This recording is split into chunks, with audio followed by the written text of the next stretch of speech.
Hare Krishna, welcome to the Bhagavad Gita class, chapter 11. So as we always do, we will start with the Mangalacharan prayers. I will share the screen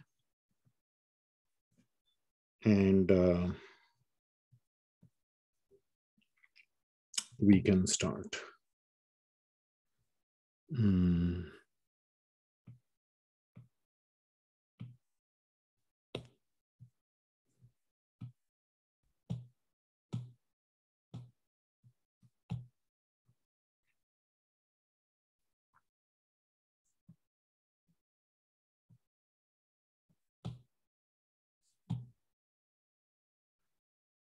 I hope you can see the screen. Yes, Prabhuji. Okay, thank you.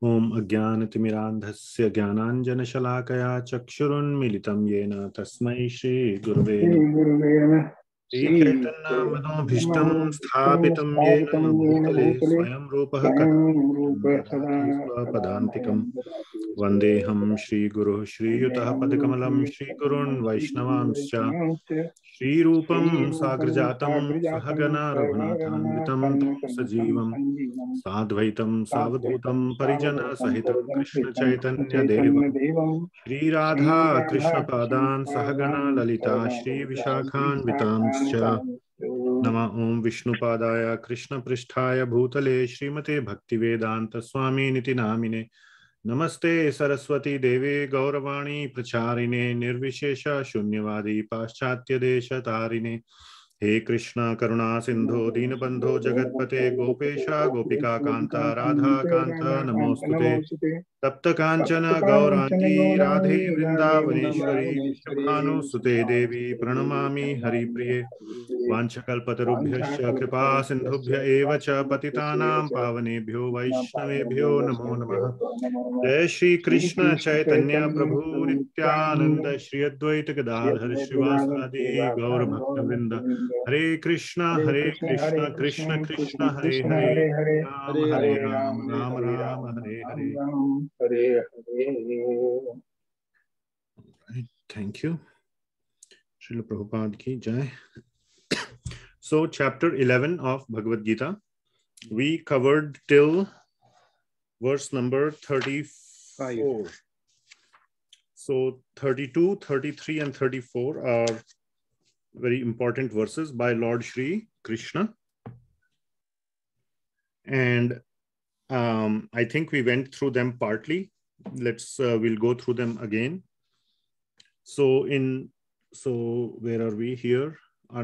Let me share the screen again. And as usual, please don't multitask. Please pay attention, careful attention while listening to the class. These 2 hours, you can listen to Bhagavad Gita carefully. Today, my hope is to complete chapter 11. And the last almost 10, 11 verses are extremely important, where the core essence of bhakti is being emphasized by Lord Shri Krishna. So Lord Krishna is taking every opportunity to emphasize the importance of bhakti in different ways, so that people like us can get it in our head how important it is to perform Krishna bhakti in this age of Kali Yuga. So that is the purpose of the last few verses of Lord Shri Krishna in chapter 11. So please pay very careful attention. Don't multitask. I'll keep repeating if possible. Open your camera for my benefit and for your own benefit, both people's benefit. And ask questions. Raise your hand.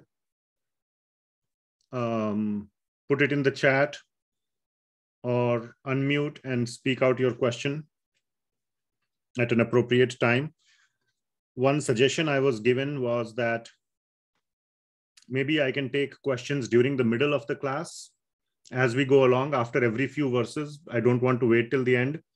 Then I don't know how much time to leave. If there are no questions, then we'll be like, not left with any content. And in the middle, you may have questions which you may forget. So anyway, we'll try that out. And What else? Yeah. So those are my requests. So we will start again with verse 32. Let me share the screen here. And before we get started, and before I forget, I want to make a small correction to what I spoke last time.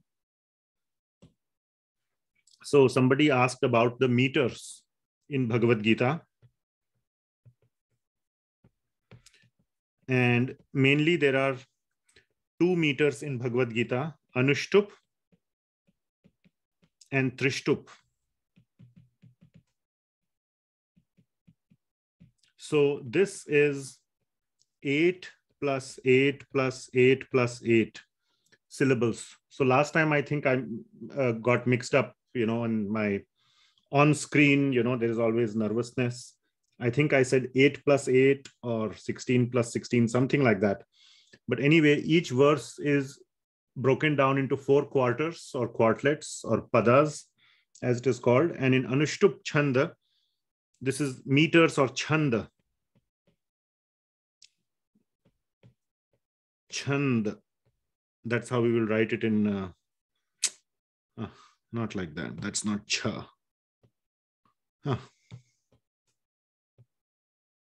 Chanda. That's how we will write chanda. In this is Anushtup Chanda. Each quartlet has 8 syllables. In Trishtup, it is 11. And then there are various, I think somebody said, I forget the name, Indra something or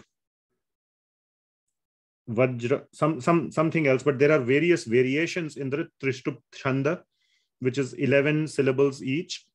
So at a high level, the category is the Trishtup Chanda and the Anushtup Chanda, 8 syllables and 11 syllables each. So anyway, that is the discussion on the meter of these. The almost all verses are Anushtup Chanda. Trishtup Chanda, very famous, 2.7. Karpanya Dosha is a very important verse. And then few verses in 8th chapter. And then several verses in 11th chapter will also be in the Trishtup Chanda. So anyway, that's just since it was asked last time, I am mentioning. The purpose of Bhagavad Gita is, it is very nice for people who want to recite Bhagavad Gita in Sanskrit.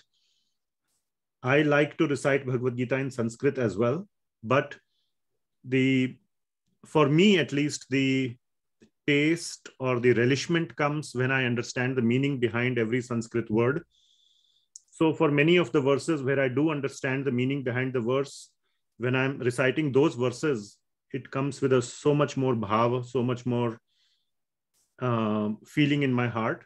Remaining ones are, also nice, but the point is, over time, more and more verses, please try to understand the word by word meaning of every verse, so that as you are reciting the Sanskrit, you are able to understand what you are reciting. And for me, that gives a lot of relishment, a lot of, I can sing those verses with a lot of bhakti. That's what I feel. Maybe everybody is different, and you may have a different understanding. So that is the benefit of understanding the chanda and reciting the verses in that given meter. I cannot teach, a book cannot teach a meter, because it's like music or like a singing. There are several nice YouTube videos, again, only the bona fide ones. Maybe at some point I can point to some by devotees. I really am very influenced and inspired by Hari Parshad Prabhu. He's an extremely scholarly devotee. He had come to Portland once. He has some classes he has given on his YouTube channel on how to recite certain verses. I don't think it is on the Bhagavad Gita, but it is on some of the verses of Srimad Bhagavatam, especially the beginning first verse of Srimad Bhagavatam and so on. Janmadhyasya.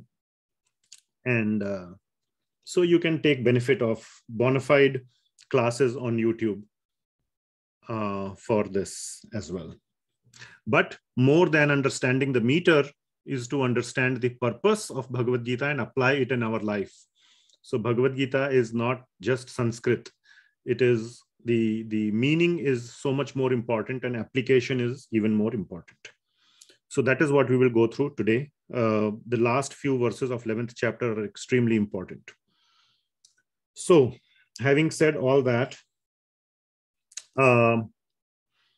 chapter 11, verse number 32 to 34 are being spoken by Lord Krishna. And in this, essentially, Lord Krishna is saying that my work or my plan will go on, whether you want it or not. Okay, don't think you are the great archer. Of course, in a battle, you need archery. And of course, Lord Krishna has taken the promise that he will not fight in this battle, in this war. So who is going to kill the enemies, the evil side? So you do need warriors, but you don't need warriors at the same time. Lord Krishna is saying, my plan will go on. And I don't want to go into the details of each verse. We will do that in a double XL, triple XL class. This is just an XL class. So, if and when we do that, we will do that. But Lord Krishna is saying, my plan will go on. I am the Paramatma.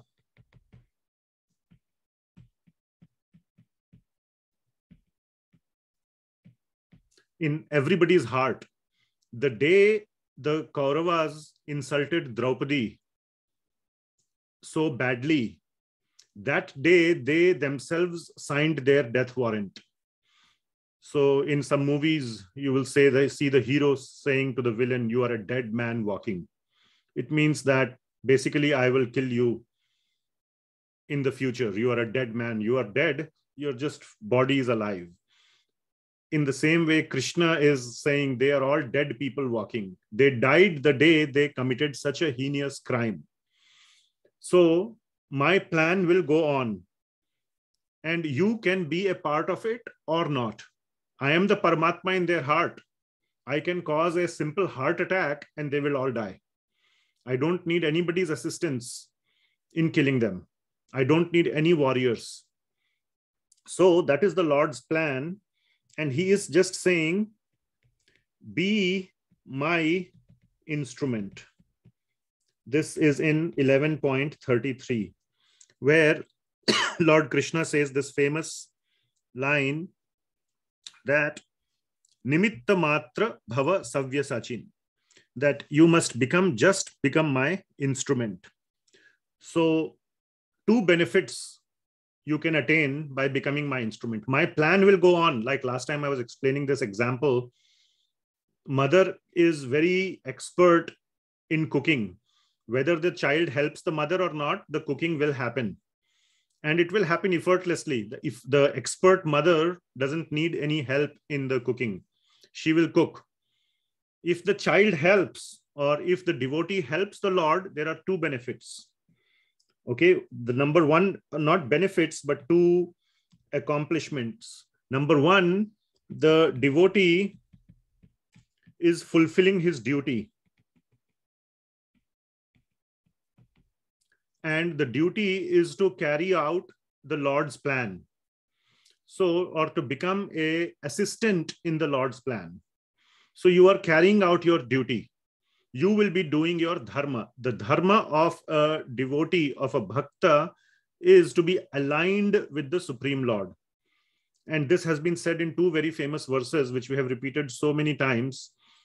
Anukulyasya sankalpaha pratikulyasya varjanam. Doing everything that is aligned to Krishna's plan. Anukula. And Krishna anushilanam. The anya abhilashita shunyam jnana karmadi anavritam. Krishnanu,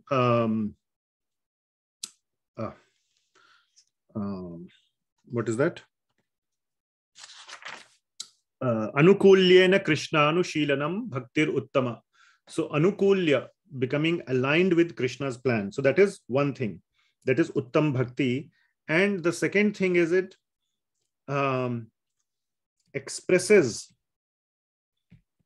our love to the Lord. So not only are we aligned with the Lord plan, are we assisting the Lord's plan, we express our love to the Lord in that way. So this is the benefit. And if you see, both the benefits are belonging to the devotee. The Lord is not really benefiting anything. He can carry out the plan all by himself. The another example was given of Lord Ram building the bridge. It is not that only because of Hanuman or Jambavan the bridge was built. They were given an opportunity to build the bridge. If they weren't there, Lord Ram could have easily built it simply by his wish. So the devotees are not essential or mandatory to carry out the Lord's plan. In this regard, there is a small story that I heard long time back. You know, or you all know Bhaktisiddhanta Maharaj, who is the guru of Srila Prabhupada, Bhaktivedanta Swami Prabhupada, who wrote the commentaries to Bhagavad Gita as it is. And so his guru is Bhaktisiddhanta Maharaj, and he had this Gaudiya Mutt temple. It was doing very well. And there were some devotees who would go out and do Nagar Sankirtan, who would do Sankirtan in the city, in the outside. And some would stay inside the temple and do deity worship and cook some prasad, bhoga, prasad, clean the temple and all these things. And others would go out and do Sankirtan. They would get some donation, some bhiksha, something like that. They would basically get some money, which would come back and, help in running the temple. So these devotees who would go out got some pride in their heart that we are the ones who are the earners of the temple. The other people are the consumers, the pujaris and all. They are basically living off the expenses that we are generating, the money we are generating. That was the bhava that came into their heart. And when they would come back from Sankirtan, they expected prasad to be ready. First, they will eat everything. And if something less has been cooked, they should get full share. Everybody else has to compromise, get less. So they were this thing was going on that they wanted little bit royal treatment. But all devotees of the Lord are doing the Lord's plan. So when Bhaktisiddhanta Maharaj came to know of this kind of bhava, this kind of feeling, he said, no more Nagar Sankirtan, stop it. Everybody stay in the temple and you do Sankirtan inside the temple. No asking for donation, no nothing. The Lord is making everything happen. He will, if he wants, the temple will run. If he wants, the temple will not run. And he gave orders, no more Sankirtan outside, no more going and asking for donation. So like this, few weeks went by and the funds were depleting. They were going down and down, and everybody was thinking, what will happen when the money runs out? And then after some time, when money was about to run out, some big rich man came and donated several thousands of rupees. In that 1800s or early 1900s time frame, you can imagine thousands of rupees means a lot of money. And then everybody realized that really Lord is running the temple. It's not our effort. And of course, it was Bhaktisiddhanta Maharaj's strong conviction that no matter what, the Lord will provide. If we are doing true bhakti, if we are doing sincere bhakti, the Lord will carry out his plan. Our plan, we will be aligned with the Lord. And he is a great acharya. So he had full faith that one way or the other, the Lord will provide. We have to do our part of sincerely doing our bhajan. And these devotees who were kind of deviating from the sincerity, getting the pride in their heart, they were not doing the bhajan in sincerity. When Bhaktisiddhanta Maharaj said, come and just sit in the temple and do your bhajan, their sincerity increased. They felt a little ashamed and they started doing bhajan sincerely to rectify the mistake, that ill feeling that they got in their heart. And the Lord provided for the devotees. So this is a very nice example. This is an example of Yogakshem Vahamyaham. Yes, Yogakshema Vahamyaham. That the Lord will carry whatever the sincere devotees need. and the Lord will never forget his sincere devotees. So our job is to become a instrument in the plan of the Lord. The Lord's plan will carry on one way or the other. It is in our benefit. That is the point. It is in our benefit to play a role in the Lord's plan. Whether we play a role or not is our benefit or our loss. The plan will go on, no matter what. That is the point that Lord Krishna is conveying. Okay, so now so this is the essence of the verses 32 to 34. Okay, where is this? 32 to 34, yes. That is the essence.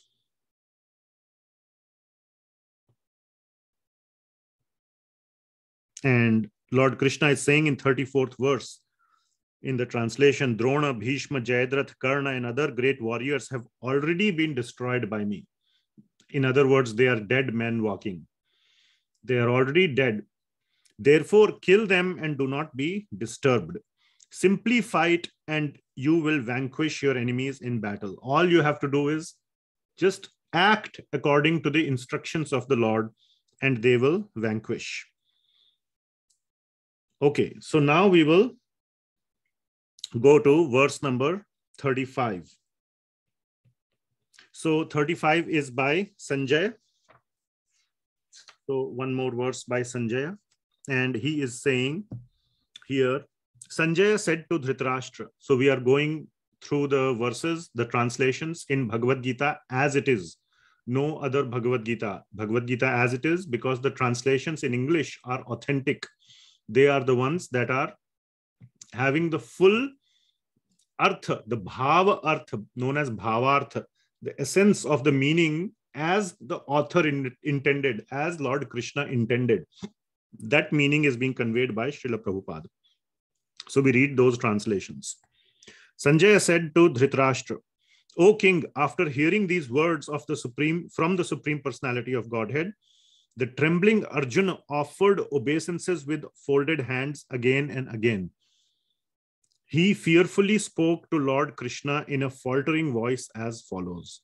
So why fearfully? Why trembling? Trembling. Why? Fearful. Why? The answer is because he has just seen the universal form, the Virat Rupa or the Vishwa Rupa. And we went I think the writing board is not moving. What? I think the board is not visible. Writing board, I think it's in the last page only. Can you see? Can you see? We can see, Prabhuji.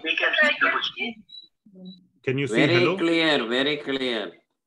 Yes, I can see. Can you see hello? Yes. Yes. Okay, great. So I think some problem at your end, Prabhu. Please, you can try to drop out and join again. Maybe that will fix it. Okay. So this is because Arjuna has seen the Virat Rupa and the Vishwa Rupa, which is very fierce and very, very ghastly. And we had discussed this in great detail in the last class.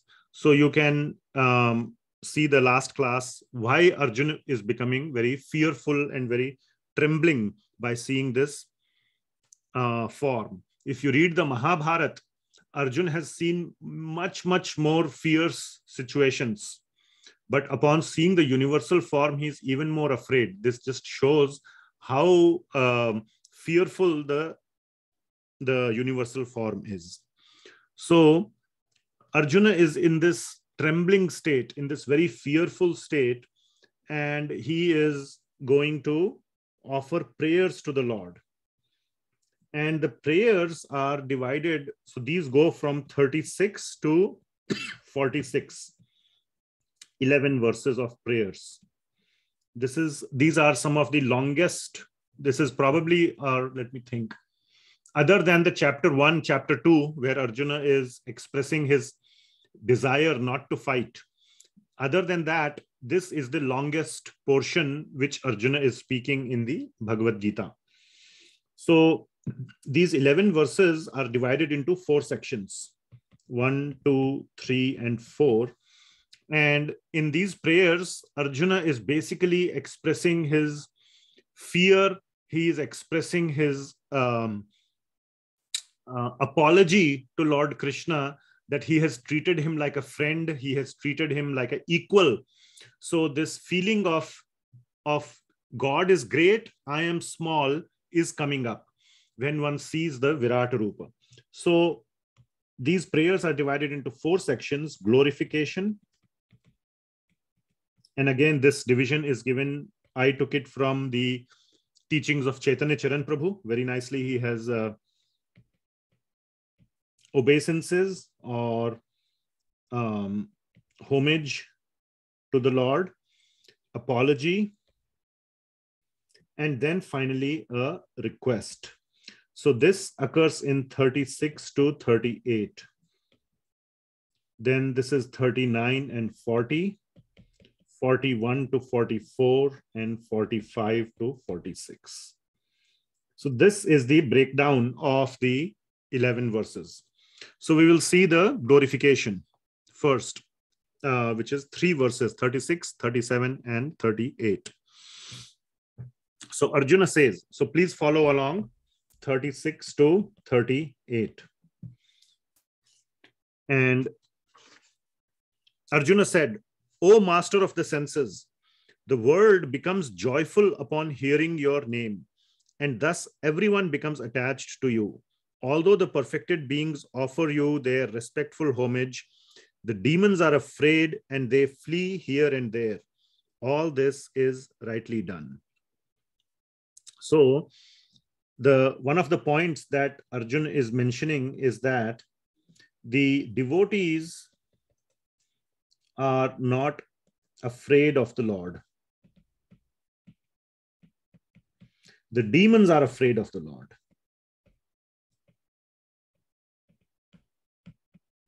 The devotees, and afraid means that they are scared of the Lord. Afraid, even if one sees a ghastly form, a very fearful, a fierce form, even the devotees may get afraid or scared for a moment, but in general, they are not scared. So, all the perfected beings offer you their respectful homage, but the demons are afraid. So when Lord Narsingadev had appeared, even the devotees, even Mother Lakshmi said that I cannot recognize this form of my husband. I have never seen my husband in this form, in half man, half lion. And he's so fearful. He's so fierce. And even Mother Lakshmi refused to go near him.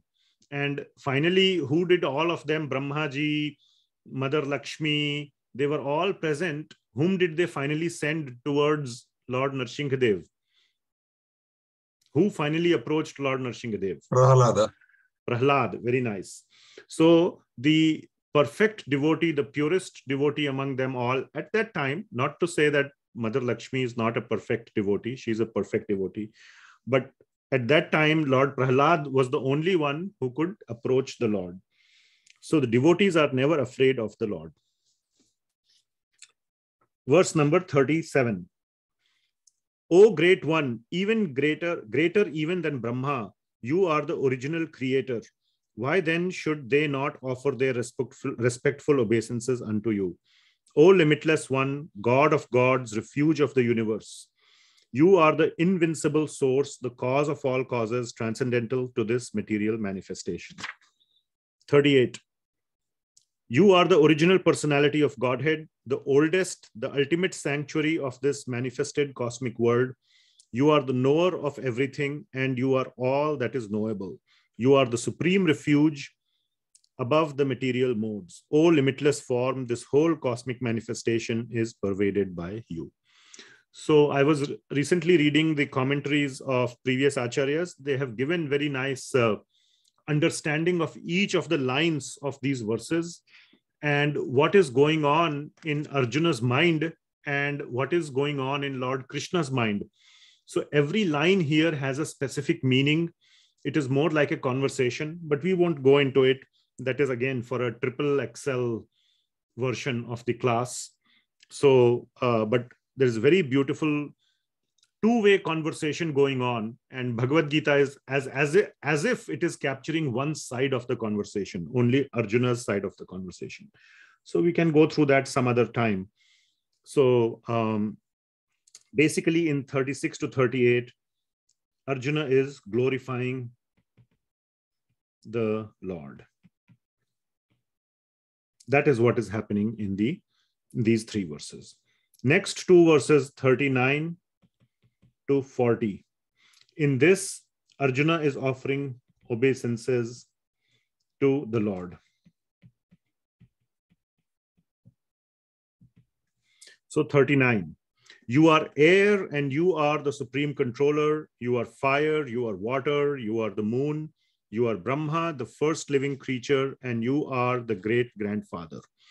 I therefore offer my respectful obeisances unto you 1,000 times, and again and yet again. 40. Obeisances to you from the front, from behind, and from all sides. O unbounded power, you are the master of limitless might. You are all pervading, and thus you are everything. So Arjuna is confirming the Lord's supremacy. So one of the reasons, as I said, in this triple XL, whatever class, future hypothetical class, which may or may never happen, we can go into the details of why Arjuna is saying each word, and acharyas have commented on it.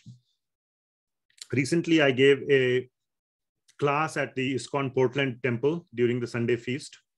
I think it was last Sunday. I have not uploaded the video of that yet. I'll try to find it if I recorded it. And in that one, I explained one aspect of the importance of Arjuna confirming the supremacy of Krishna. What is the purpose? What is the main reason why Arjuna is, what is the main reason that Arjuna is confirming Krishna's supremacy as the Supreme Lord? So I covered that, and you can listen to it once I upload it. In brief, the reason is that for those who are going to listen and understand to Bhagavad Gita later on, like us, thousands of years later, they might make different interpretations of Krishna's words. Okay, they might say, no, Krishna actually said these words, but he meant this. Arjuna is repeating back to all of us what Krishna meant. Okay, so those who are trying to misinterpret Krishna's words, the bar of them to justify that Krishna actually meant that has been raised. Because Arjuna is repeating his understanding of what Krishna has said. And very clearly, Arjuna is saying that Krishna is the Supreme Lord. Everything comes from Krishna. So, Krishna is the source of everything, and nothing is the source of Krishna. Krishna is the highest. In the sort of, if you consider an org chart, corporate org chart, he's like the topmost CEO or whatever. There is nobody above him, or chairman of the board, so to say. So, if Arjuna was wrong in his repetition of what he has understood, Krishna would have corrected him. So, those who want to misinterpret Krishna's words, now the bar to justify their understanding, their misunderstanding has been raised. They have to also justify why Arjuna is repeating the same thing and why Krishna did not correct Arjuna's words. So that is one of the reasons why Arjuna is repeating back certain things which are of paramount importance in the Bhagavad Gita. And Krishna is obviously not afraid of correcting Arjuna. He has corrected Arjuna so many times. Right from the beginning, when Arjuna said, I don't want to fight, Krishna said, no, you must fight.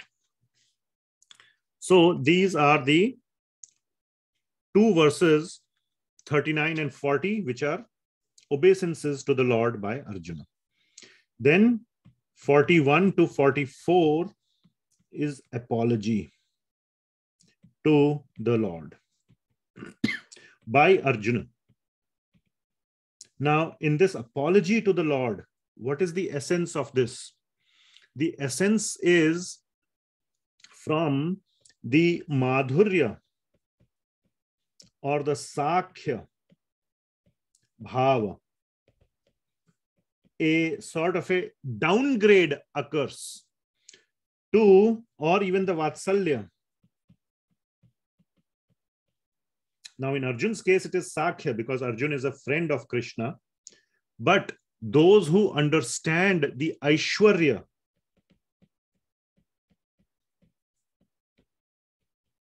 aishwarya bhava, the supremacy, the aishwarya means it is full of awe and reverence. Oh my God, you are the Supreme Lord. You are Bhagawan. You are big, I am small. So therefore, the one who is small has a feeling of a lot of respect. Lot of respect, lot of awe and reverence. Wow, you are great. You are so big. You are so whatever, fill in the blank. You are so great. And I am so, I need to, be little tiny person under your control. I cannot control you. I cannot be equal to you. Sakhya means what? Sakhya means equal.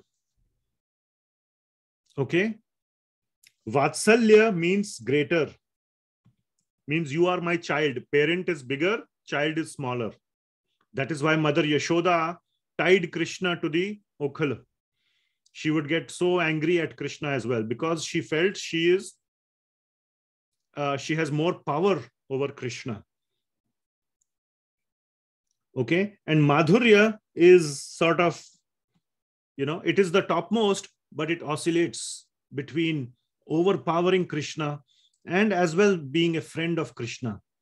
But in any of these bhava, Vatsalya means as a parent, Madhurya means as a lover, and Sakhya means as a friend. There is nowhere the feeling of awe and reverence. There is always a feeling of a lot of deep, simple relationship, loving relationship. So these bhavas are full of love. The love in this Aishwarya bhava is diminished. What is highly magnified is the respect bhava. And in this bhava, the respect aspect is diminished. As a friend, if you don't like what he is doing, you can say, hey, what are you doing? Come on, go away. Something like that you can say to a friend, isn't it? So that bhav is there. And when Arjuna realizes that my friend Krishna, who I had as a friend, is actually Bhagawan, his bhava downgrades. That is why I have put down arrow. From this bhava of love to bhava of respect. And then he says, oh, I have done all these things to you. I ate along with you. I should have eaten after you. After you finished eating, then I should eat. Like that, I slept with you on the same bed. If you are sleeping on the bed, I should sleep where? On the floor. Like that, I should have done, but I did not do that. So please forgive me. And then, so this is what happens. So that is why even in the Mrid Bhakshan Leela, where Mother Yashoda sees the full form, the universal form of Lord Krishna in his mouth, when she says, open your mouth if you're eating, to prove that you're not eating dirt. She sees this form and then she faints. In the Srimad Bhagavatam, it is written that Lord Krishna made her forget what she saw through his Yoga Maya energy. He made her forget. If she remembered, please pay attention, if she remembered what she saw, that this is the Supreme Lord, this little boy, because the whole universe is contained in him, in his mouth, he is the Lord, she would not have had such loving exchange with him. It would not be possible for her to express the Vatsalya Bhav to Krishna. When Krishna was holding Govardhan hill, she was feeling so painful. The hand of my Krishna would be paining so much. He's lifting this big hill in his hand. His hand must be tired. And she was trying to go help him to lift the hill. Like that kind of bhav would never arise. She would think, oh, ye to Bhagawan, he is Bhagawan, let him lift, no problem. We will just be safe in the shelter of Bhagawan. But he's Bhagawan, let him lift, no problem. Just like the mood will be that of Prahlad. Like, oh, he's the Supreme Lord, he's killing Hiranyakashipu. Great. He can do whatever, he's the Lord, he can do whatever he wants. So that bhava of Vatsalya, Madhurya, Sakhya would not be there. The bhava of Prahlad was that of Dasya. Dasya means servant. Servant of a very powerful master. That is why Prahlad stayed quiet. He knew that my master is doing these great things like killing the biggest demon who had subdued everyone, including Indra.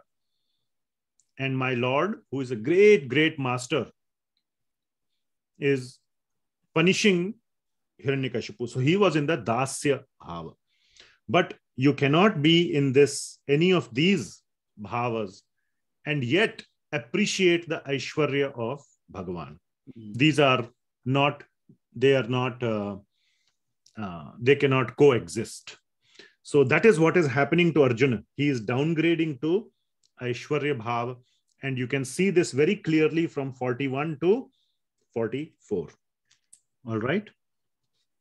So 41 and 42. Thinking of you as my friend, I have rashly addressed you as, O Krishna, O Yadava, O my friend, He Sakheti. You will see in the Sanskrit it is written, He Sakheti, my Sakha, my friend. If the other person you know is Bhagavan, you will never call him friend. Right? Not knowing your glories. Please forgive whatever I may have done in madness or in love. I have dishonored you many times, jesting as we relaxed. Jesting means joking. We do that as friends many times, right? Jesting as we relaxed, lay on the same bed, or sat or ate together, sometimes alone and sometimes in front of many friends. O infallible one, please excuse me for all those offenses. So one point very important to note here, please pay attention. This is a question that is often asked. Okay? That did Arjuna know that he is Bhagavan before hearing Bhagavad Gita? The answer is yes. He absolutely knew that Krishna is Bhagavan. He absolutely knew that. So there is no contradiction between knowing that Krishna is Bhagavan and yet being a friend or a parent or a lover. There is no contradiction. It doesn't have to be either or. And a very beautiful example that is given is like of a president or a king or a Supreme Court judge, big judge. So the husband, or like, let's say the husband is the president. The wife of the president knows that he is the president. She knows that. But in her private time with the husband, she will not treat him as the president. If she is sitting on the sofa and the husband is standing, even though he's president, she could say, hey, can you pass me the whatever, the book, she can say, can you pass me the book? But in front of others, when he is doing his duty, let's say he's a high court judge and he's sitting in the chair of the judge. Okay. And even if the book is kept right in front of him, nobody will ask him, can you please give me the book? They will go all the way up, take the book themselves. It is a matter of respect. It is the bhava of that whole surrounding, the whole circumstance, the whole situation. So there, the bhava is different. Even the wife of a judge or the child of a judge will not misbehave in the courtroom. When the judge comes home, then he is like father. But the child is not like he has forgotten, oh, this man who has come home is the judge. That is not the case. He knows. But the mood changes based on the time, the place, the situation, the scenario. And that is the bhava. All right. So there is no contradiction that it is not possible, it is possible, etc. Arjuna is, at that moment, he is just struck. He is so in panic. He has seen this ghastly form, this universal form. So in that mode, in that situation, he's very panicked. And he has forgotten temporarily that his eternal relationship with Bhagawan is that of a friend, of a Sakhya. He has forgotten it. Not that before he did not know. He always knew that he is Bhagawan and he's interacting with him in a friendly mood. Right now, he has forgotten that he is supposed to be a friend and he is only treating Lord Krishna as Bhagawan. That is the difference. All right. So when we do bhakti, at that time, we can have a vatsalya or a madhurya relationship with the Lord. Not one can. Please, that's a good question. Go ahead. Finish your question. Yeah, I was saying that it's not necessary that we only bhajo him in Aishwarya Bhav. That's what I mean. So the 5 primary rasas are the following. And this you are going to do Bhakti Shastri, right? And in the final book called Nectar of Devotion, it is going to be mentioned, we will cover this there. There are 5 primary rasas. Okay. And so the 5 primary rasas are Madhurya. Okay, now we are going in a little bit of a tangent. Vatsalya, that's fine. Sakhya, Dasya, and Shanta. So for all the people, now it is possible to do bhakti, Krishna bhakti, or Krishna bhajan in any of these bhavas, in any of these rasas. It is possible, 100% possible. And there are very, very famous devotees who have been in these bhavas. But there's a big but, and please be careful. These 3, Madhurya, Vatsalya, and Sakhya Bhava, are not easily attained. Okay? And they cannot be developed either. One cannot develop it. It's not something to be cultivated. One realizes this automatically after many lifetimes of bhakti, of unsuccessful bhakti, not successful, unsuccessful. Almost go back to 6th chapter of Bhagavad Gita, last few verses. Okay.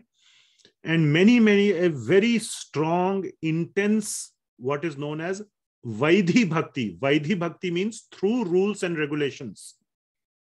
Then one realizes his bhava to be one of these 3 possible. But none of us, I am, and it is not recommended anybody to assume, especially in the beginning stages, oh, I am a lover of the Lord. Oh, I am the father or parent of the Lord.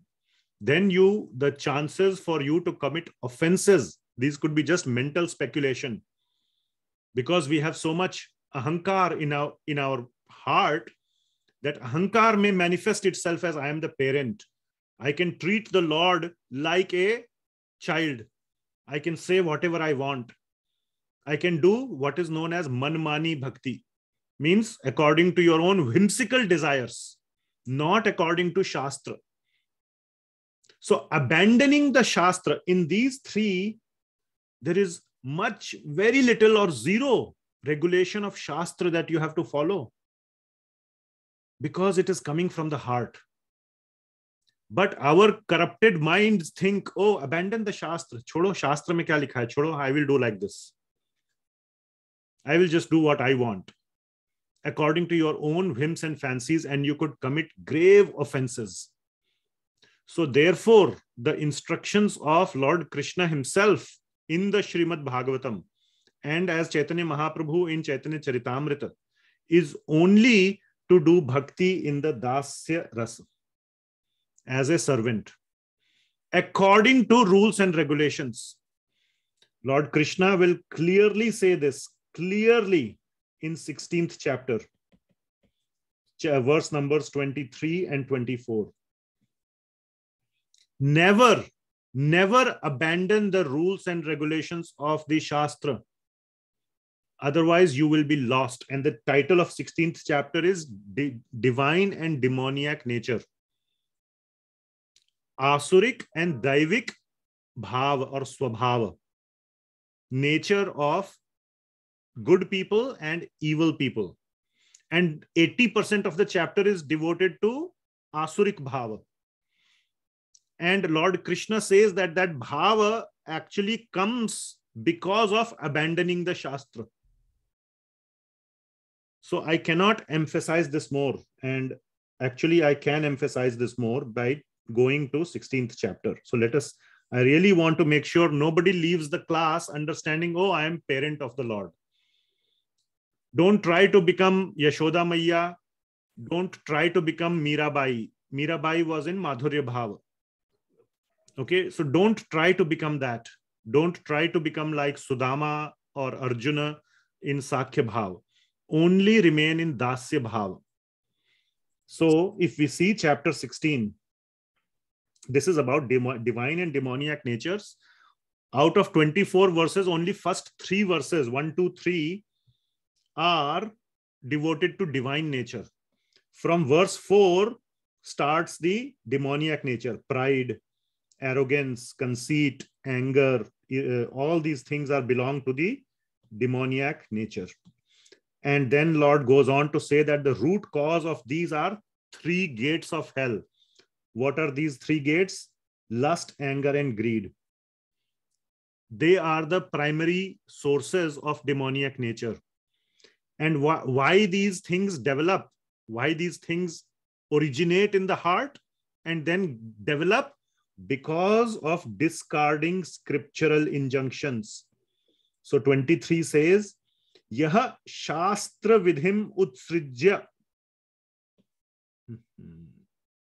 Shastra vidhi utsrijya. Utsrijya matlab chhod diya, abandon. What have you abandoned? Makarand Prabhu?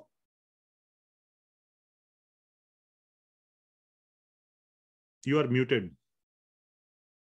Shastra ka palan. What is the exact Sanskrit word? Shastra vidhi. Shastra vidhi, yes. The vidhi given. Vidhi means the do's and don'ts, the process of bhakti or whatever the process of spiritual advancement given in Shastra. With him, utsrijya. And what is the purpose of Shastra vidhi? Vartate kamakarataha. Means that doing whimsically. Kama karataha, malab kama, matlab according to my desire. Kama means lust, but it really means our desire, strong desire. तो शास्त्र जो कहता है भाड़ में जाए, मैं तो वो करूंगा जो मेरे मन में है. That is kamakarataha, vartate kamakarataha. उसका क्या होता है? What happens? Na sa siddhim avapnoti, na sukham na param gatim. He basically doesn't get anything. Next verse, 24.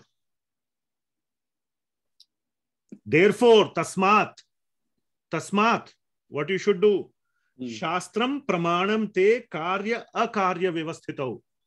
Shastra ke praman se, according to the methods, according to the process, according to the laws, according to the justification, according to the proof given in Shastra, what you should do? Karya, akarya, vyavasthitau. Vyavasthitau means to determine, to find out. What you have to find out, not just what to do, but what? Not to do. Karya, akarya, vyavasthitau. Uska vyavastha karo means usko samjho. To figure it out, to conclude the karya and akarya from what? From your mana pramanam, not mana pramanam. Shastra pramanam. Shastra pramanam. So that is how you will then, that is how you should act. Gyatva shastra vidhan oktam karma kartum iharhasi. That from there you should determine how to do your duty. And for a bhakta, the duty is bhakti. So Shastra gives a lot of details about bhakti, which we will study in Bhakti Shastri. Right, sir. Okay? So please, nobody should leave with the understanding, oh, from today I will treat the Lord as my child, or as my lover, or as my friend. Our bhakti should be in the mood of dasya, to serve the Lord. But dasya does not mean like a menial servant, like a servant, like a slave. Again, there is language barrier here. So there is no good word, but servant can be service out of love. The dasya bhav is lot of love. Hanumanji was a slave of Lord Ram. Would anybody say that? You will not use the word slave for Hanumanji, would you? No. Hanumanji, but was he a lover? Can you say he was like, that is also not correct. He was not like Kaushalya or Dashrath or Yashoda either. He was not Vatsalya Bhav. He was Dasya Bhav, but with love. So that is why, to understand the deep meanings of these, you should read about the devotees who have served the Lord in that mood.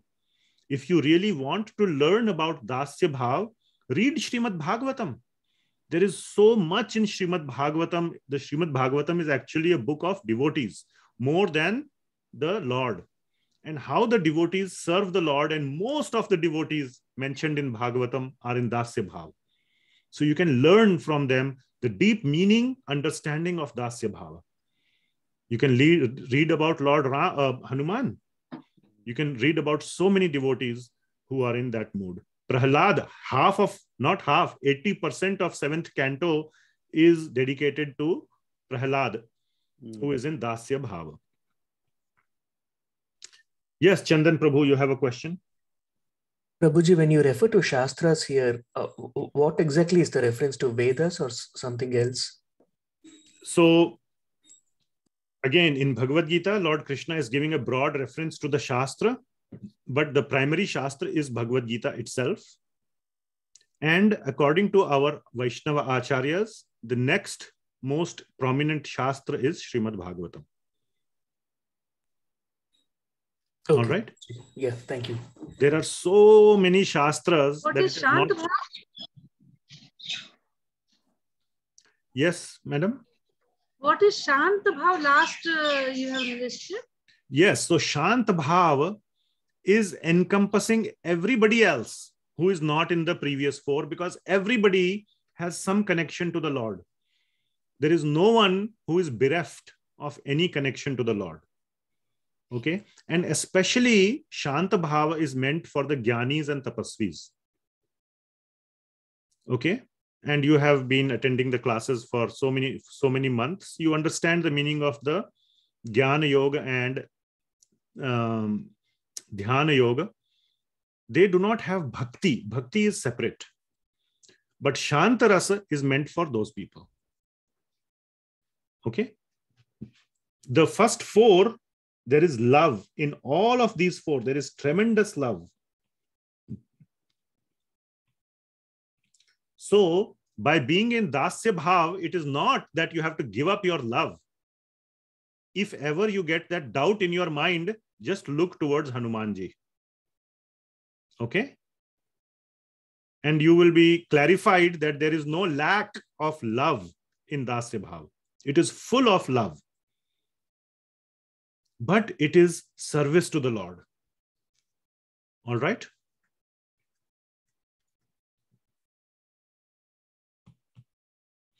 Okay. So, yeah. So I don't know how we got here. No, we got here because Arjuna is apologizing. He is apologizing for being in the Sakhya Bhava, even though he is correctly situated in Sakhya Bhava, no problem. No problem there. But he is now thinking that he made a mistake by being there, because he is just so shocked by seeing the Virat Roop form. Are you all clear? That shock is making him panic and making him forget his real relationship with Krishna. Okay, 43 and 44. Did we read that? No. So continuation of the apology. You are the father of this complete cosmic manifestation of the moving and the non-moving. You are its worshipable chief, the supreme spiritual master. No one is equal to you, nor can anyone be one with you. How then could there be anyone greater than you within the three worlds, O Lord of immeasurable power? Why Arjuna is saying each of these things is clearly explained by the previous acharyas, but we don't have time to go through the detailed explanation. Otherwise, each verse will take at least 1 or 2 hours. So we will go over it quickly. 44. You are the Supreme Lord, to be worshipped by every living being. Thus I fall down to offer you my respectful obeisances and ask your mercy. As a father tolerates the impudence of his son, a friend, the impertinence of a friend, or the husband, the familiarity of his wife, please tolerate the wrongs I may have done to you. Okay? It is like a child who came into the courtroom of the High Court judge and called him, oh, father, can you give me some money? I want to go and, have some fun with my friends. And while he was like sitting on the High Court, chair and, making important judgments on important case, and his son came and just started talking like a father. Then at home, the son is apologizing. Sorry, I behaved like that with you. So that is the mood of Arjuna here. Okay. Yes, Manjunath Prabhu, do you have a question? You have your hand raised. So Prabhuji, I have one, that because in the Ramayana I have read, there is a navada bhakti, and then this difference between you now said nectar, madhurya bhava and all.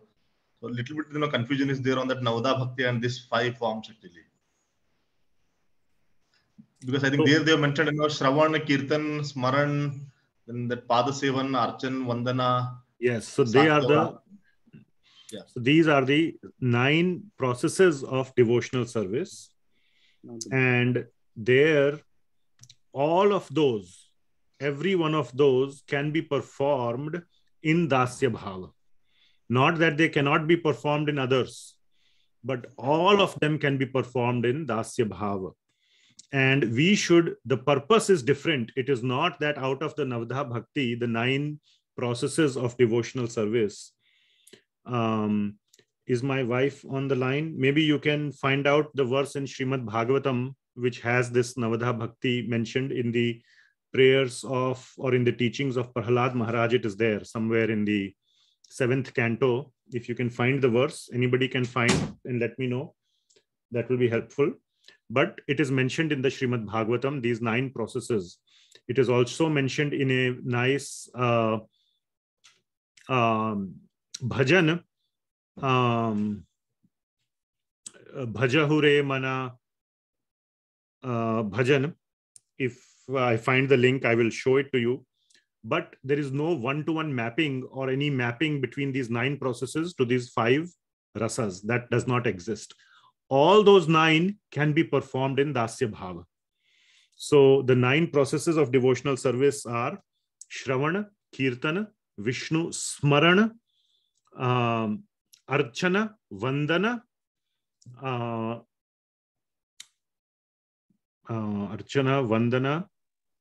Pada Sevana. Pada Sevana. Sakya Atmanivedan. Sakhyam, Pada Sevanam. Atmanivedanam is the last. And Dasya. Yeah, Dasyam, Sakhyam, Atmanivedanam. So all these can be performed in the Dasya Bhav. Even though there is Dasya and Sakhya in that, it can all be performed in the Dasya Bhav. So that is a longer topic. We can discuss it later. But out of the 9 processes, the first 3 are considered to be the primary for devotees in Kali Yuga, which is Shravanam, Kirtanam, and Vishnu Smaranam. Those 3 are sufficient. You don't need to worry about doing all the remaining processes of devotional service. Okay, so we will keep it at that. I hope that answered your question to some extent. Yes, Prabhuji. All right. Okay, so this was the verse number 41 to 44, apology to the Lord by Arjuna. Now 45 to 46 is request by Arjuna. Okay, 1 second.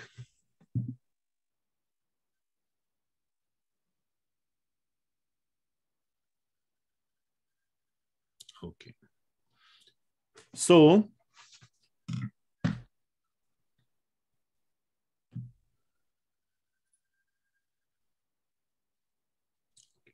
request by Arjuna. So let us see what are the requests by Arjuna. So Arjuna asks for one request. First of all, so he's making 2 requests here. One request is to, so 2 requests. One is to stop showing the universal form. And the second request is to show the 4-handed, which means the word that he uses is Chaturbhuja. And everybody knows this is the Narayana form.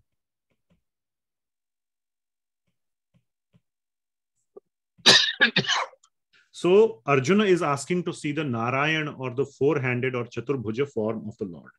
Now, these are not the 2 main requests he makes in the 11th chapter. The 2 main requests of the 11th chapter are to see the universal form and to see the Chaturbhuja form. But after seeing the universal form, he's asking, no, I have had enough. Please stop it. Take it away. So that shows, kindly mute yourself. That shows that the universal form is not relishable by the pure devotees of the Lord, especially those who are in the Dasya, Sakhya, Vatsalya or Madhurya rasa. Okay, so that is not very relishable to the devotees. So he is asking to stop to show that form, and the next one is to show the 4-handed form. So we will see the verse number 45. So very quickly, so we will read the Sanskrit of these verses from here till the end. So now the tempo is building up for the final few verses. Adrishta purvam hrishatosmi drishtva bhayena cha pravyathitam mano me tadeva me darshaya deva rupam prasida devi jagannivasaya. Yeah, only kindly stay muted. Let me recite because these are a little difficult and I'm trying to understand the meaning as well as we are reading. So my mind is not very fixed as I'm not that expert in Sanskrit. So I'm trying very hard to, as I'm reciting, to get the meaning and to tell you the meaning. So, Adrishta purva hrishato asmi drishtva, that Adrishta purvam means I have never seen this form before. What? And I'm so happy. Harshito asmi drishtva. So he's just saying, I'm very happy to see this form. But at the same time, so it's like saying, yes, you're saying nice things, but can you please stop? It's like a very polite way of saying, please stop. He's not saying, oh, this is. So he says, bhayena cha. So he's harshita or hrishita means very happy, but bhayena. Can anyone be happy and bhayena? These two are not going together, isn't it? So that is why he's first saying, I'm very happy to see this form, but or also bhayena cha pravyathitam manome. In my mind, in my man, there is a lot of fear also. Tadeva me darshaya deva rupam. Please show me that previous form. So he's not saying stop this one. He's saying come back to the previous one, which in essence is to say stop this one. Are you following? So he is being very respectful and very cordial, very polite with the Lord. Okay, because he's in that Aishwarya mood, he's making a very, very gentle, very refined request to the Lord. Tadeva me darshaya deva rupam prasida devesha jagannivasa. So please be very, very gracious, very kind on me and come back to your original form. So that is this first point. Please stop showing this form. 46. So this is 45. Then in 46, he will make this request. Kiritinam gadinam chakrahastam ichhami tvam drashtum aham tathaiva tenaiva rupena chaturbhujena sahasrabaho bhava vishwamurte. So he is still addressing the sahasrabaho vishwamurte, the 1,000-armed sahasrabaho, 1,000 hands. Vishwamurti means the Vishwarupa form. So he's still addressing that form, but he is saying, I want to see you in the Taineva Rupena Chaturbhujena. I want to see you in that 4-handed form. What is the Lord holding in those 4 hands? Or 2 of the items are mentioned. Gadinam, Chakrahastam. Gada and Chakra. Those are the 2 primary things. And also there is Shankha and Padma. So Shankha, Chakra, Gada, Padma, it is said. So those are the 4 things that the Lord holds. With a kiritinam, with a nice helmet, nice crown on his head. So that is what Arjuna is saying. Ichhami tvam drashtum adham tathaiva. That ichhami, it is my desire to see you, tvam, in that form, in the 4-handed form. Can I please see?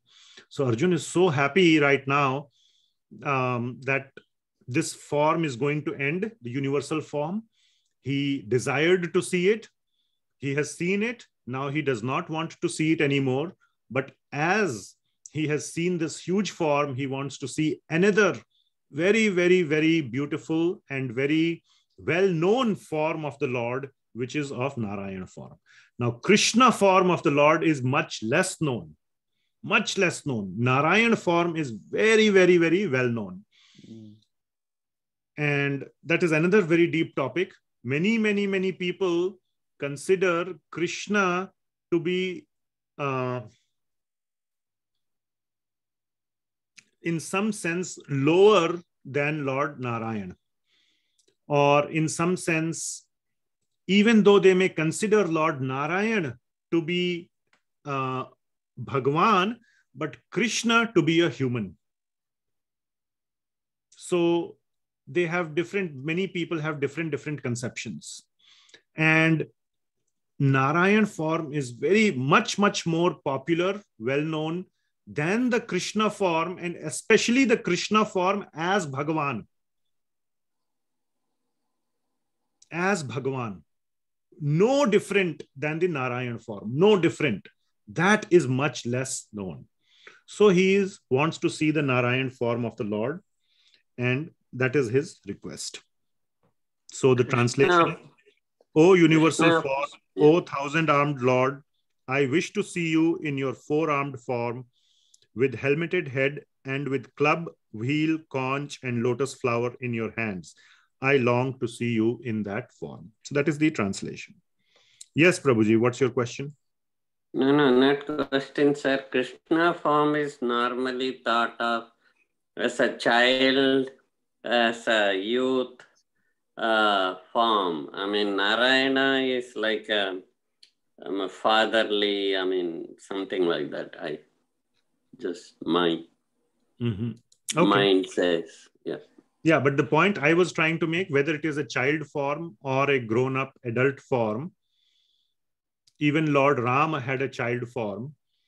But the point I was trying to make is the supremacy or the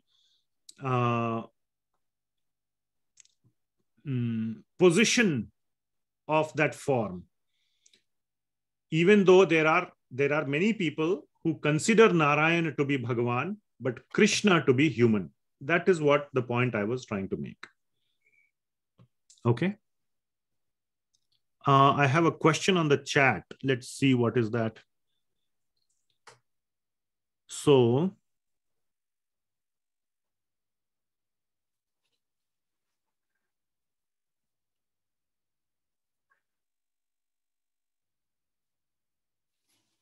yeah, so there is this one question which Parul Mataji has posted from on the chat.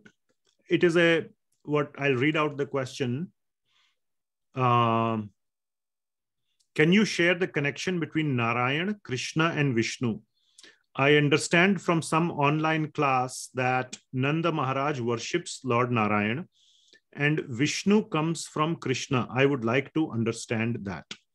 So this is a much deeper topic. I think it will not be, if time permits, we will take it up. Okay, Mataji? If not, we can take it up some other time. It is not very, not a very easily understood topic. All I will say in brief for now is that one should consider Narayana, Krishna, and Vishnu to be just different names for the same person.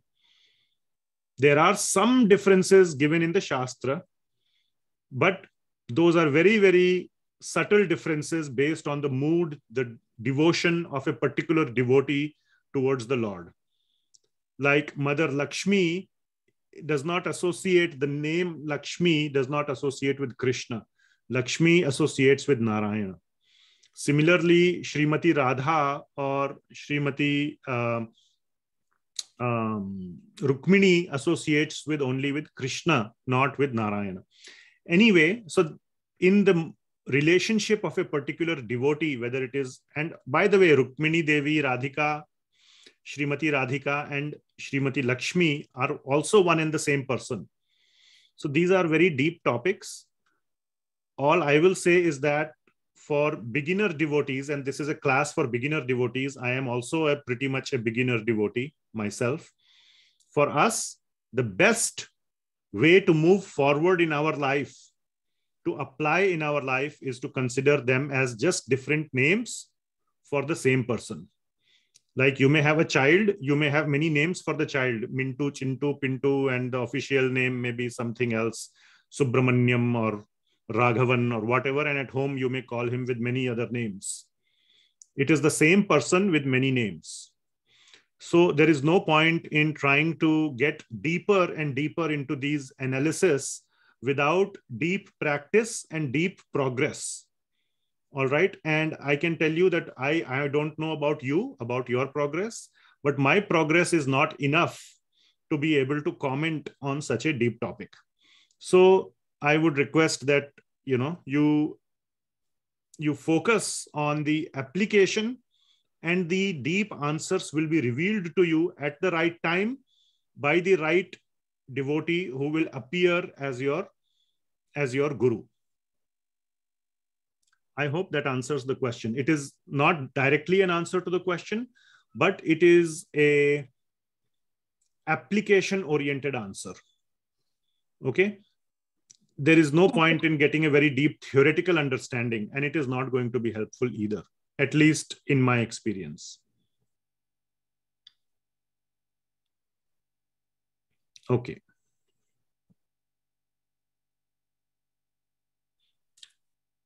So another question has been asked, what is Krishna form as Bhagawan?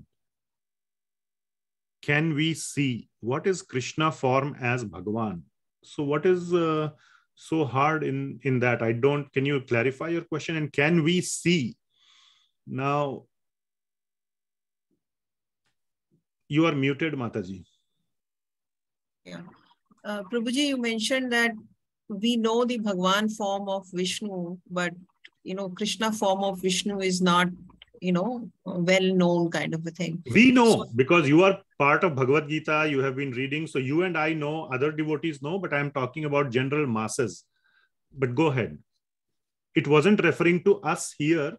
We are very familiar with who is Krishna because you have been sincerely listening to Bhagavad Gita for almost 1 year. Yeah. So, that is clear. Is there a specific, the form that is seen as a Krishna Bhagwan? I see various forms of Krishna and all are Bhagwan to me. Right? No. Various forms of Krishna meaning what?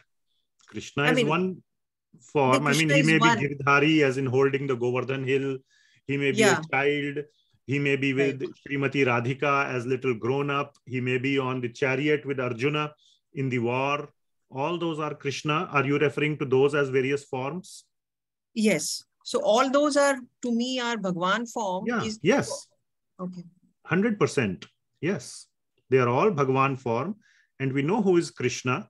The one with the flute, the one with the peacock feather. He is Krishna with 2 hands, 2-handed form. When we see 4-handed form, that is Narayana. Okay. When we see the form with bow and arrow, who is that? Ram.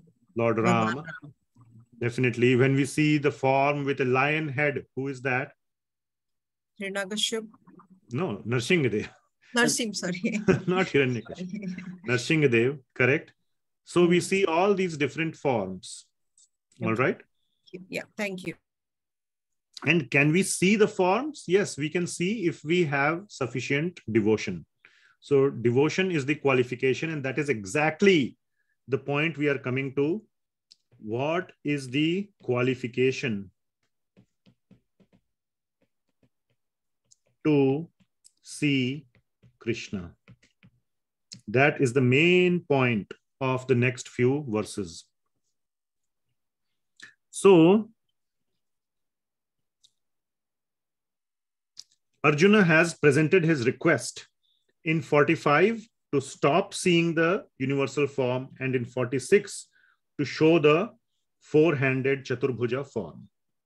Now, in 47, Lord Krishna shows him the 47 and 48. Lord Krishna shows him the universal form. In 47, he stops the universal form, and Lord Krishna shows the Narayana form. 47 and 48. So 47, Shri Bhagawan Uvacha Maya Prasannena Tavarjunedam Rupam Param Darshitam Atmayogat Tejo Mayam Vishavam Anantamadyam Yanme Tvad Anyena Nadrishta Purvam. So Maya Prasannena Tavarjunedam. So I have happily shown you Rupam Param Darshitam Atma Yogat. I have happily shown you this form as you desired. Arjuna asked for the universal form. Lord Krishna very happily showed him through his Atma Yoga, through his internal potency or his internal energy. Tejo Mayam Vishwam Anantam Adyam. These are some of the characteristics of the universal form. Tejo Maya, it's full of energy. Tejo Maya, full of Teja. Vishwam, in this, it is showing the form of the Lord as in the material world, Vishwa. We had discussed this in the previous class, that the universal form is as the Lord showed it in the material world, as the Lord manifests in the material world. That's why if you see, if you remember, we saw the galaxies, the universe, the multiverse, all that is the material world. Do you remember that from last class? So that is the universal form. Vishwam Anantam Adyam. Ananta means no ending. Adyam means that it is the original. It is the form, the transcendental form of the Lord, this universal form. Yanme Tvad Anye Nadrishta Purvam. That besides you, nobody has seen this universal form before. Okay. So this is the first time this complete universal form is being shown to you. So, and then the Lord stops showing the universal form. Now, in the purport, let me just show you, Srila Prabhupada is mentioning that Lord Krishna showed this form to Duryodhana in his assembly, 47, but that was not the full universal form. So in the purport here, Srila Prabhupada is mentioning that someone has commented that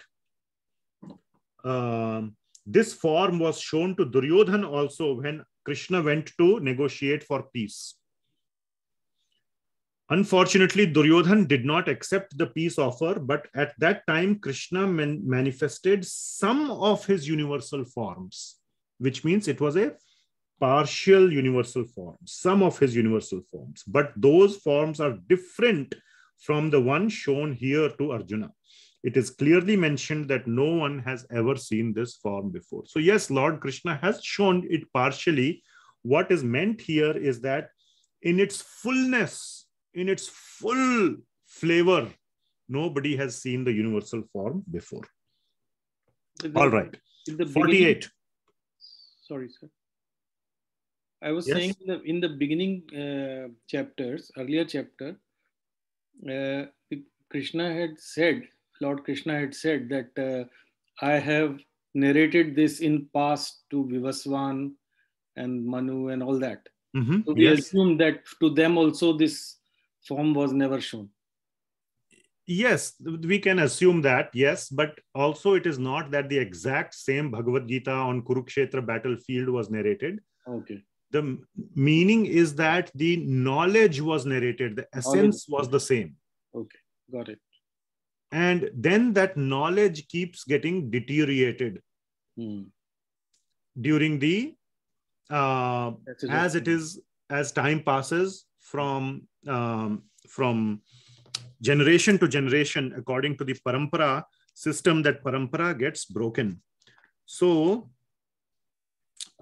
this knowledge is what is this process of yoga. Yogo nashtah parantapa, Lord Krishna says.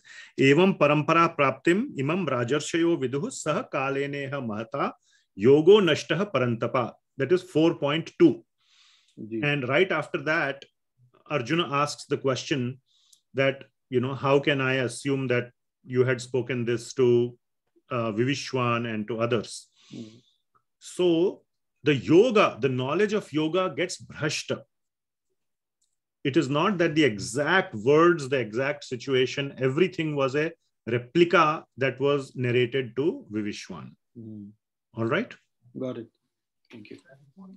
48. 41 ending, there is he is telling that except you, nobody has seen earlier. Yes. So okay, yes. So nobody has seen the universal form before. Before, yeah. Okay, 48. Now, Lord Krishna is making a very important point. So I made a small mistake.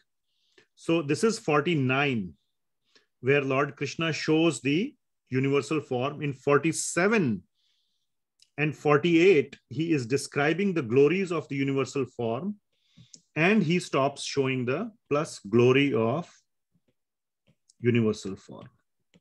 So 47 and 48, let me fix this. 47 to 48 is glories of the universal form, and 49, Lord Krishna is showing the Narayan form. Okay. So 48 further. So in 48, Lord Krishna is showing, is mentioning the non-qualification of seeing the universal form. What does not qualify one? So, na veda yagya adhyanair na danair na cha kriyabhir na tapobhir ugraih evam rupah shakya aham nriloke drishtum tvad anyena kuru pravira. So what it means is that Na Veda Yagya, not by Vedas, the Yagya performed according to the Vedas. Adhyayanair, not by doing study of the Vedas. Na Danai, not by doing dana as mentioned in the Vedas. Na cha kriyabhir, not according to the pious activities. Na tapobhir, not by ugra tapobhir, tapobhir ugraihi, not by very severe tapa or severe penance, austerities. Evam rupam shakya aham riloke, that one cannot see this form of the Lord in this nriloke, means this material world where we live, nriloke, the world of the people. So this universal form of the Lord cannot be seen by all these, by basically not by jnana or dhyana or karma. Dhyana, tapa and dhyana are same. So all these yoga processes, not by any of these processes can one see the universal form. Only by bhakti, only when the bhakta asks the Lord, please show me your universal form. If the Lord desires, because he is my devotee, because I love him so much, I will show what he is asking. Okay. So only by bhakti can this be seen. These are the non-qualifications. So the translation of 48 is, O best of Kuru warriors, no one before you has ever seen this universal form of mine, for neither by studying the Vedas, nor by performing sacrifices, nor by charity, nor by pious activities, nor by severe penances can I be seen in this form in the material world. So basically those who are trying to figure out the Lord, the full universal form, let alone the spiritual form or the form of Narayana, even the universal form, nobody can figure out through these other yogic processes, let alone the Narayan form. Now in 49, Lord Krishna shows the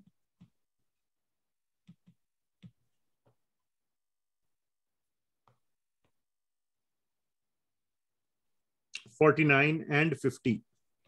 So yeah, shows the Narayan form. So 49. Mate vyathama cha vimudha bhavo drishtva rupam ghoram idrinmamedam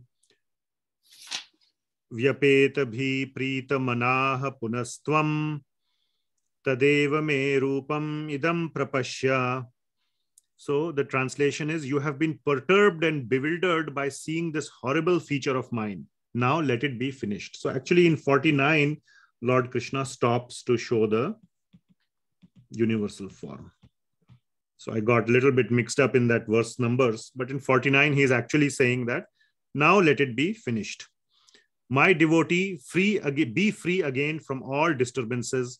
With a peaceful mind, now you can see what you desire.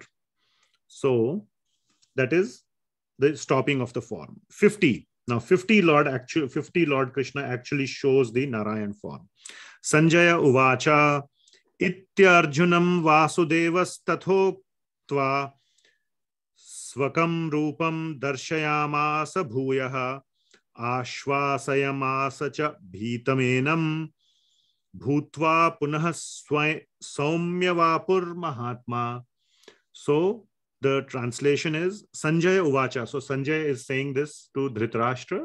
What Sanjaya is also seeing, that iti Arjuna Vasudevas tathoktva. In this way, Vasudeva or Krishna uktva said to Arjunam, Swakam rupam darshayamasa bhuyaha. So like this, he said the first two verses, that let this form be over. And then Swakam rupam darshayamasa bhuyaha. He showed him his own form, his original form, the Swakam Rupam. Swakam means his own form, his most sort of original form, which is the Narayana form, which everybody knows. The whole world knows the Narayana form. That form he showed to Arjuna. And when Arjuna saw this form, Ashwasayam Asa, that he got a lot of ashwasan. Ashwasan means a lot of relief, or a lot of encouragement, or a lot of reassurance that yes, now I am fine. I am seeing the Narayan form.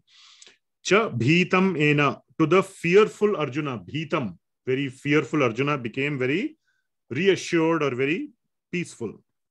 Bhutva punaha saumya vapur mahatma. And then, so in this 50 point C is the Narayan form.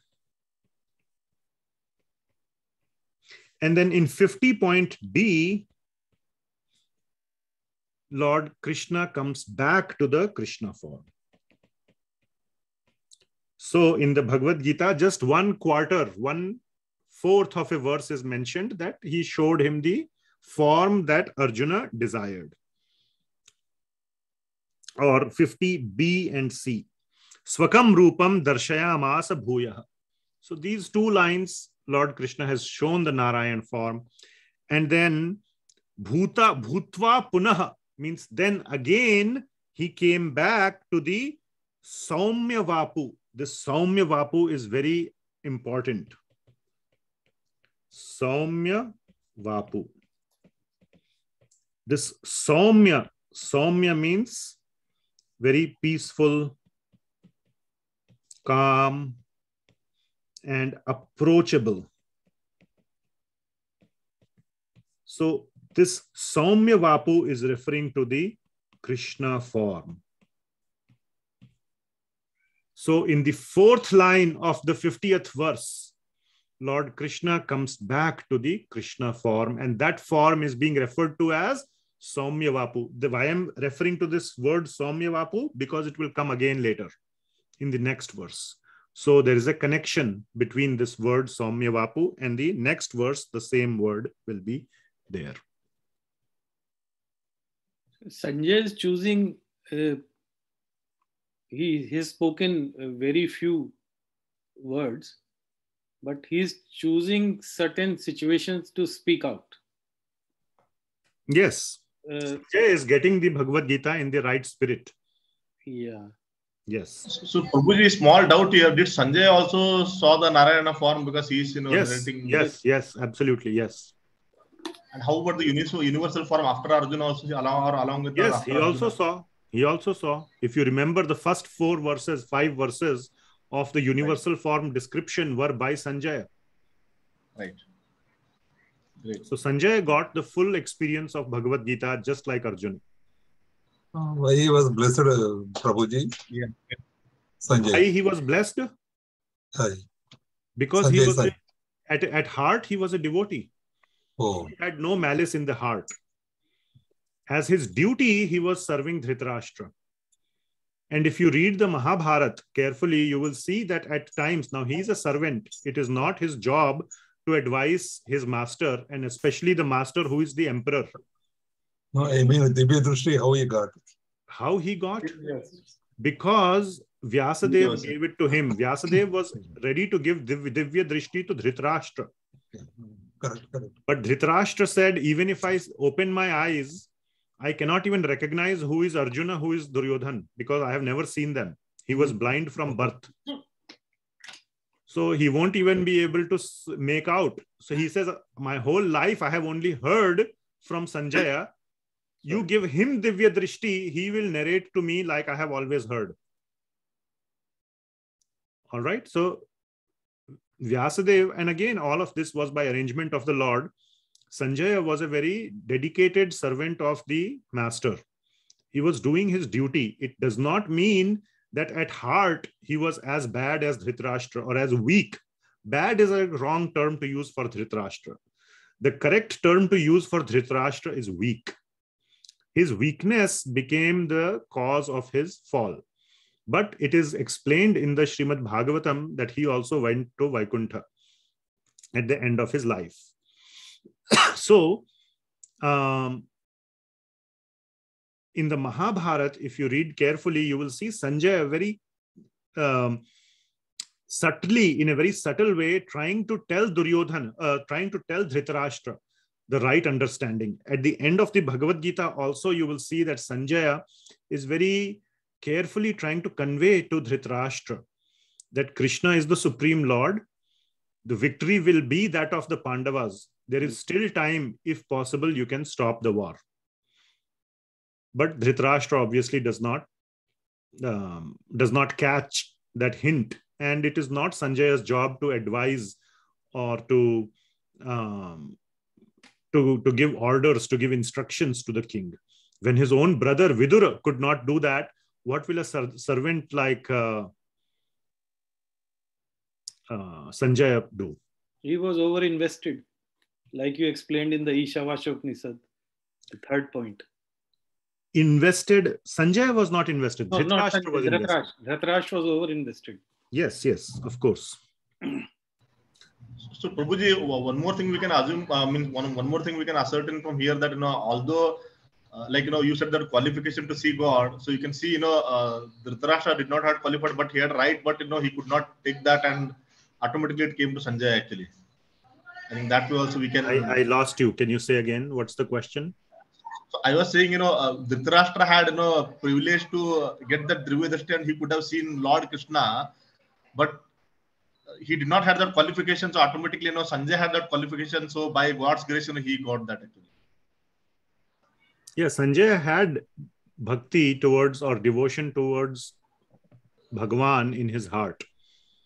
So yes, by arrangement of the Lord through Vyasadeva, he got the vision to see the entire battlefield of what happened. If Dhritarashtra would have gotten the vision, Sanjaya would have been left out.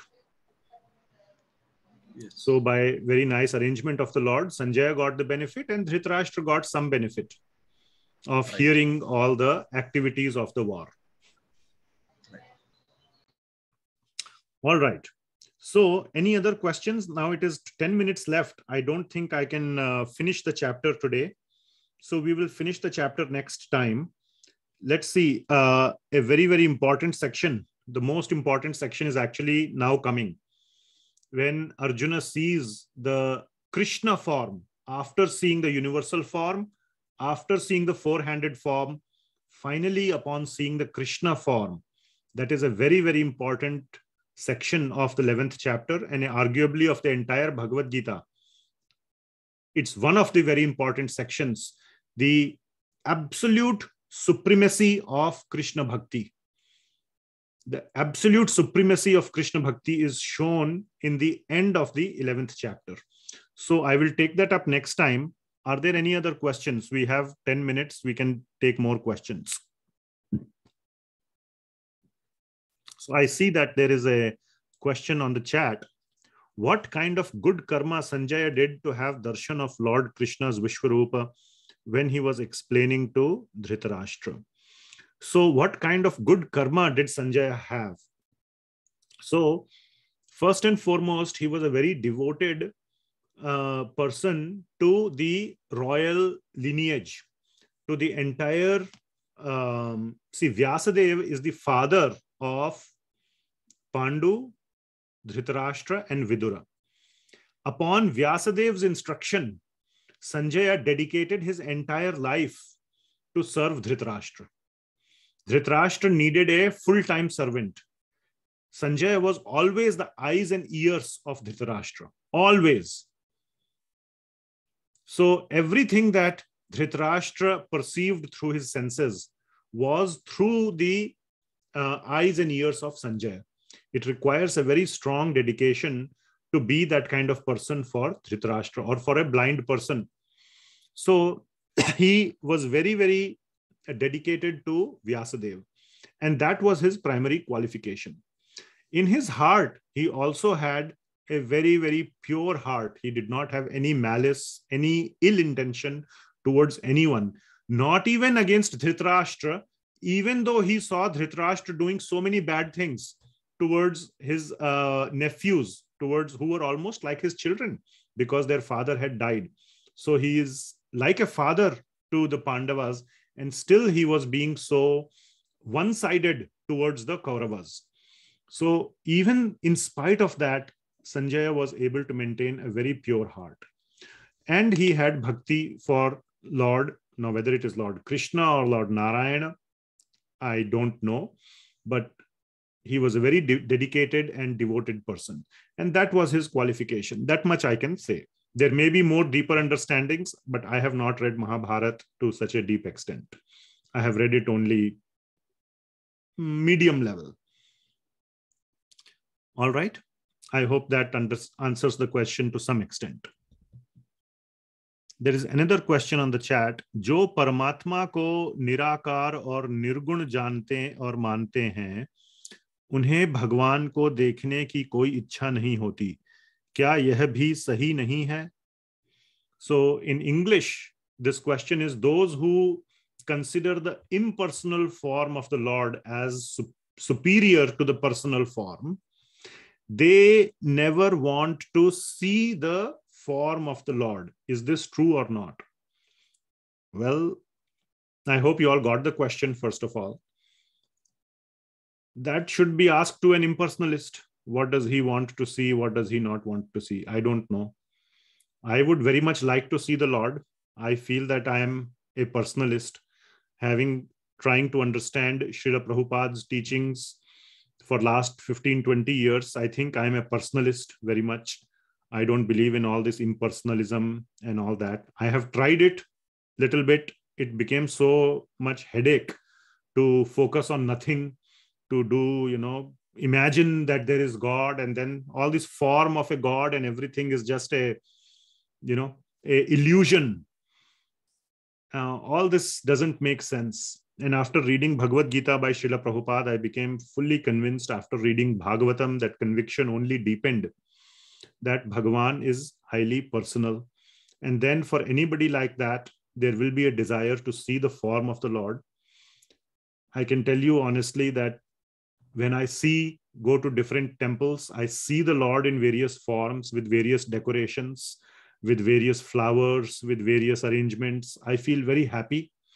I genuinely feel very peaceful. I really, from inside, I feel happy on seeing the form of the Lord. I don't feel that this is some illusion or some childish, just some toys and some statues that like a doll, baby doll, like a Barbie doll or something somebody's decorating.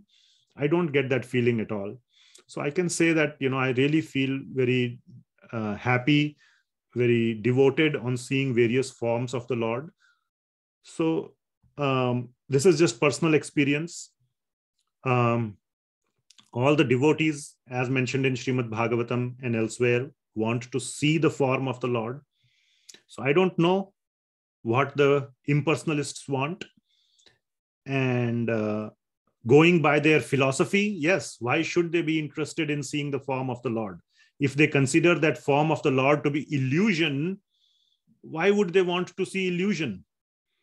If they know it is illusion, if they know it is of no value, it is just like a mirage.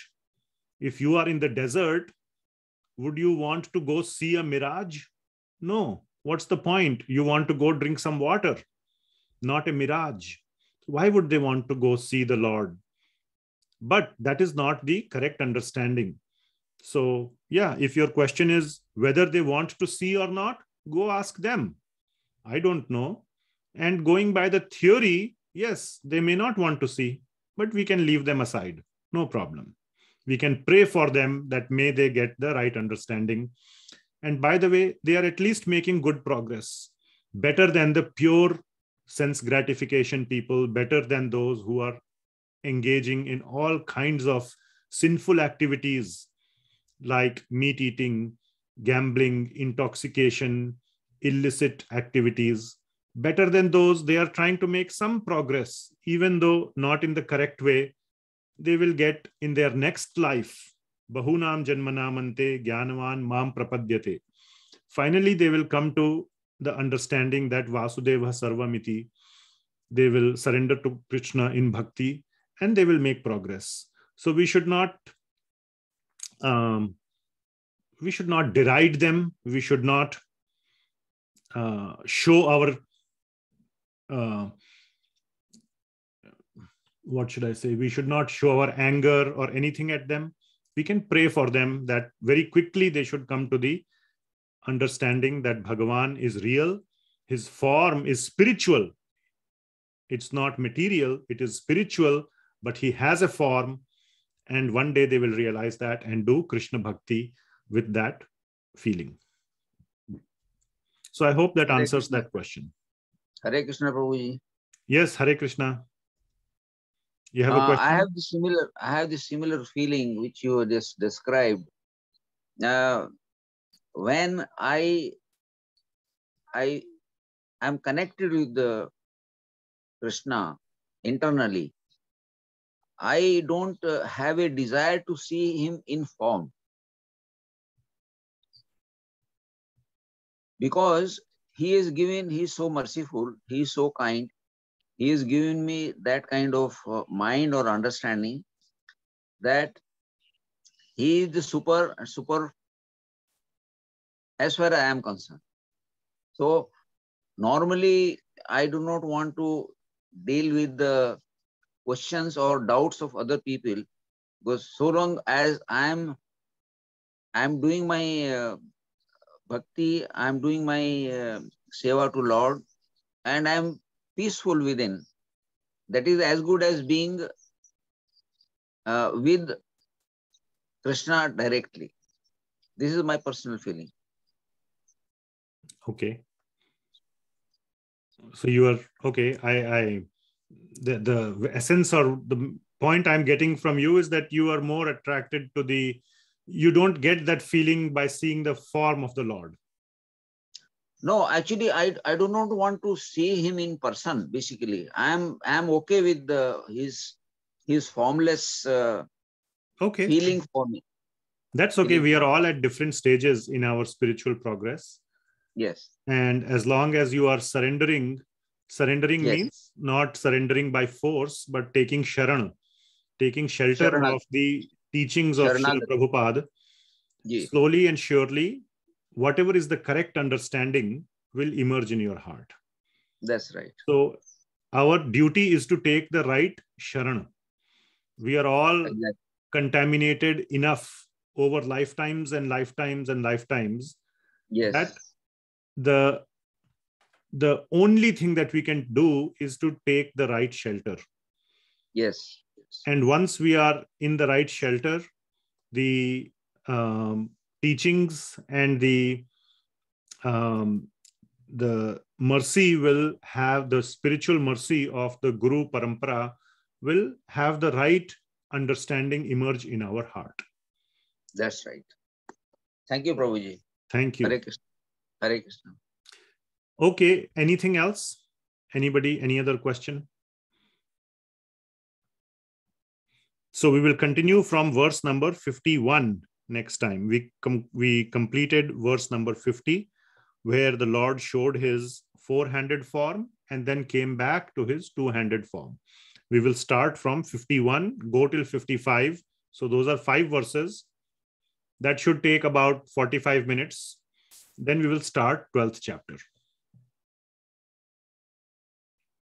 Anything else? We are having class next Friday. Is that right? I'm asking my wife.